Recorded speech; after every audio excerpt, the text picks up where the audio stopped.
Mga nakumpiskang boga, iligal na paputok, kabilang na ang illegal pipe, pinagsisira ng pulisya sa Kalasyaw, Pangasinan. Narito ang report.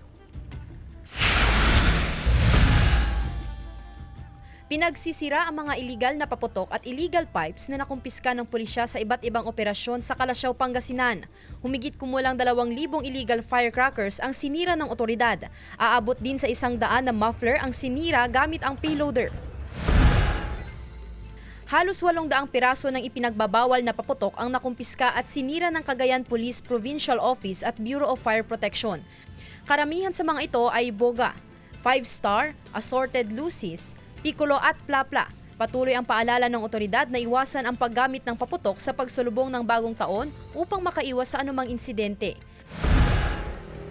Nagsagawa rin ang Baguio City Police Office ng ceremonial distraction sa halos 5,700 na piraso ng nakumpiskang firecrackers at pyrotechnic devices. Bahagi ito ng pagpapatupad ng firecracker ban at awareness campaign para sa kaligtasan ng publiko. Ayon sa BCPO, aabot sa 35,160 pesos ang halaga ng mga sinirang iligal na paputok tulad ng boga, piccolo, 5-star at plapla. Mahigit kalahating milyong pisong halaga ng iligal na paputok ang sinira ng Police Regional Office 3.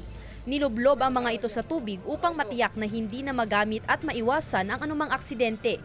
Kabilang sa mga sinira ang mga ipinagbabawal na paputok gaya ng 5-star, plapla, Special Assistant to the Governor, tuna, dart bomb, pop-pop at marami pang iba.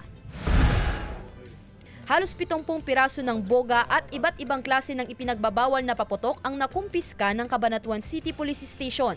Ilan sa mga nakumpiskang iligal na paputok ang plapla, super lolo at bawang. Sandy Salvacio, One North, Central Luzon.